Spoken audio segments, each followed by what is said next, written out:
Welcome back to the channel for another season preview video, and today is day 3. Today we are going to discuss Barrow AFC ahead of the season.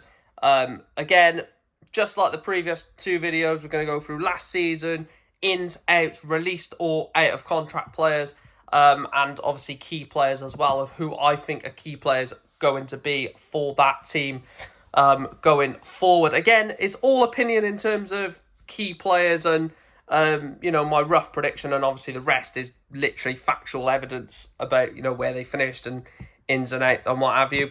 Let's get on with it then. So we'll start off with last season for Barrow. They finished 16th in League Two.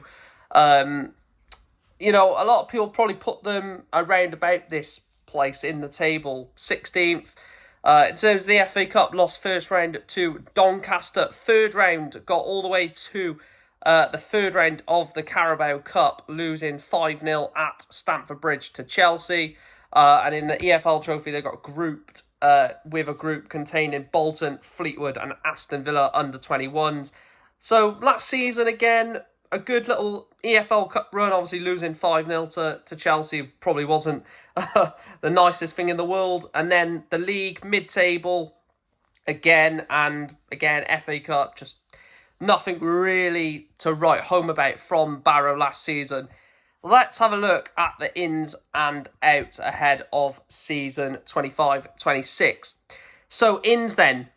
Innes Cameron comes in from Kilmarnock, Jack Earin from Walsall, Raheem Harper from Port Vale, Charlie Raglan from Oldham, Lewis Shipley from Norwich, Scott Smith from Wigan, Tyler Walker from Lincoln, Ben Winterbottom from Brentford and Michael Adupoku from Watford on loan. Now, again, we'll be able to evaluate how successful this is as a window when I go through the outs. I think they've had an absolute mare of a transfer window, in my opinion. Not so much the ins, more the outs. But again, we'll talk about that in a minute. But the ins, Jack Earin from Walsall, wasn't one of Walsall's best players last season by a country mile. But taking someone who finished a lot higher up in the league will add that experience. Same as Raheem Harper, obviously got promoted with Port Vale. Limited game time. Probably in League One is the reason why he's dropped down. And then you look at Charlie Raglan, who's come in from Oldham, who did get promoted. So they've mixed the team with some players who have been playing in League Two the previous season, some players who've been playing in the league below, the league above, and sort of just chucked it together and hope that it works. I think Charlie Raglan is a decent signing, and I do think Lewis Shipley is a decent signing as well. I believe he had some time at Accrington. Tyler Walker as a striking option. Again, I don't think that replaces the outgoings as well as it should do. And then Michael Adupoku, again, on loan from Watford, could turn out to be an absolute gem. We have no idea. And also Innes Cameron from Kilmarnock, a bit of Scottish SPL experience for Barrow. But I look at those signings and there's no... Barnett, I looked at Critchlow, I was like, wow, Critchlow was a big signing. I didn't really see that with anyone at Accrington, but this, I just can't see anyone that jumps out at me and says, yeah, big player. The main one, probably Raheem Harper, but again, what Raheem Harper are we going to see?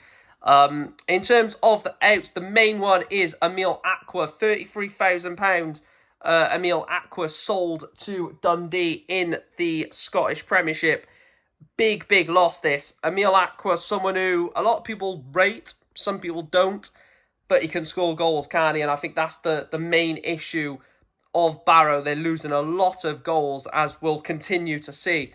In terms of released or out of contracts, now, this, for me, this is where I think they're going to be they're going to struggle next season very badly. Dean Campbell has gone to Northampton. Obviously, we've got Jed Garner.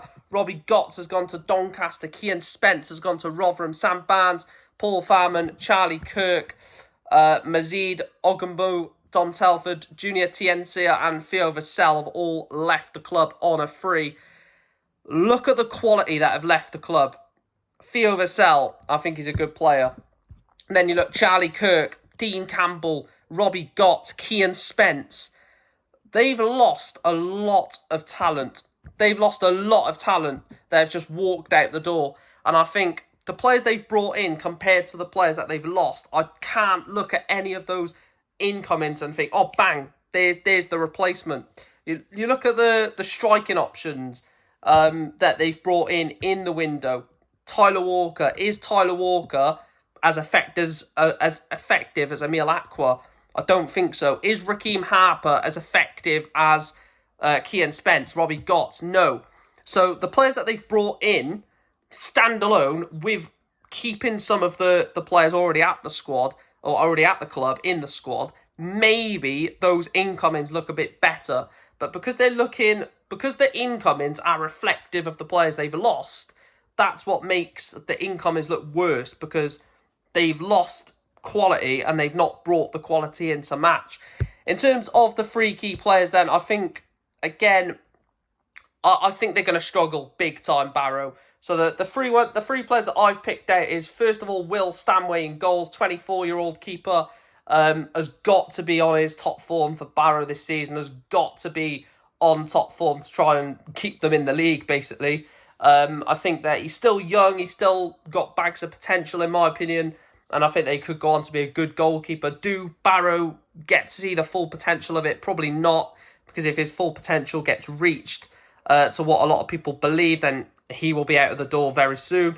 Niall Canavan, 34-year-old centre-back, is the club captain. Now, a lot of these teams, you'll see me pick the club captain, and that's just reflective of football. You know, you want the captain to be one of the key players. You want the captain to be that driving force, that player that gets behind the team, pushes the team forward, pushing his teammates forward and pushing them on in their sort of development and progression. So, again, I've gone Niall Canavan.